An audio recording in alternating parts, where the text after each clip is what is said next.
When I was walking to the canteen this morning, I just closed my eyes and just followed the scents. Chef T, back on the show. This is a treat that we love in our house, Northern Italian treat of risotto. Okay, there's so many different ways you can do it. How do you do yours? So we're going to get started. We put probably about a quarter cup of butter in the pan. Butter's right? important. Butter's really important. Okay. Again, if you don't want to use butter, you can use olive oil, right? Okay. But I really like the butter. Like I like the richness of it. Yeah. This is a rich dish, right? You're serving it with, maybe with ossobuco. You're serving it with salmon, that type of thing. Yeah. So then what we've done is we've warmed up our pan, and again, you want the pan to be warm, right? You don't want it to be super hot. So we're going to put in. We have our onion now.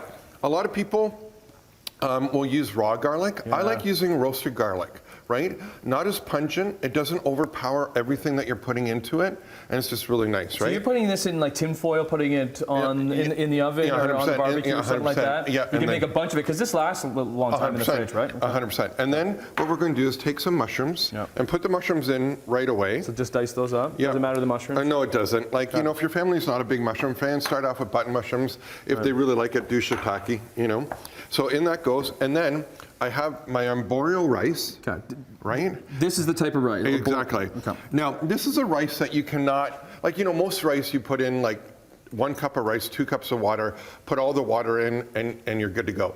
This you cannot do that with, okay? You have to start off, so we're gonna put our rice in. We're always making too much. Oh, so you're not boiling that, you're putting that right in there? Right in there, right?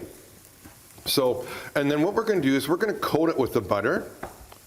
And char it up a little bit? I don't know, char's not the right word, because you don't want it dark, but it just absorbs the butter. It just makes it taste that much better, right? Now, the other secret that you got, I think it's a big secret, and it's a big way of doing this, because everybody's kind of going, oh, this is going to take a long time. It's going to take 22 minutes in real time, right? Yeah. But it's nice and slow. You want to make sure your stock is hot. Because this is the key ingredient to any 100%.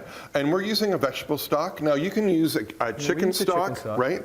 But so what I do is, and I think we did stock sales last time I was on, so we take in the kitchen, we take like the peelings of the carrots, the onion leaves, leeks, whatever, and we put them in a big bag, and then we put them in a pot, and we make our stock out of that. Right. I know. Sometimes what we do is even because we put it in a bag and put it in the freezer. Yeah. Rather really than just throwing it out, so it can kind of add up through the week to do your stock. You could do chicken stock, you could do beef stock too. Yeah, 100%. But I find making your own stock can be the difference to a good risotto rather than buying it in a box. And because again, you're adding different flavors to it, right? And like maybe in the winter you're going to have more of the root vegetable flavors. In the summer you're going to have lighter flavors to it, right? Yeah. So then what we're going to do is you're just going to add in the water. And then what you're doing is, what you're looking for is that the rice is going to absorb that moisture. Then you're going to add more to it, Bring it to a boil? Yes, just gentle boil, see? So we're probably on medium-high. Right. And then, again, you just give it a quick stir. So once that rice absorbs all that moisture, you can be putting more in again? 100%. You need to be putting more in again? How do you like your... Oh, I like it al dente. So al dente, so like a little crunch to it. You got to have a little crunch to it. Okay. I don't like it soft. I really don't. Yeah. Because then it becomes a little mushy. Okay, so fast forward. This is how we start in the first 5 minutes, right? Then we're close to the end here. So what I've done is I'm just going to show you with the asparagus. I've just chopped asparagus up nice and small, because you're going to put this in right at the end, the last minute, as it were. Yep. And then the steam from the rice that's already going on there. You get the crunch there too? 100%, yeah. And then we're just going to finish this up with a little bit of water. Yeah. And grab it. Got a minute left here. Okay, perfect. Because I know you're going to want to try this. And then I like mine. It's got to be saucy. Yeah. You know what I mean? Yeah. And then this is grated Parmesan cheese. You need the Parmesan. Another key ingredient. Right. Just a little bit. Right.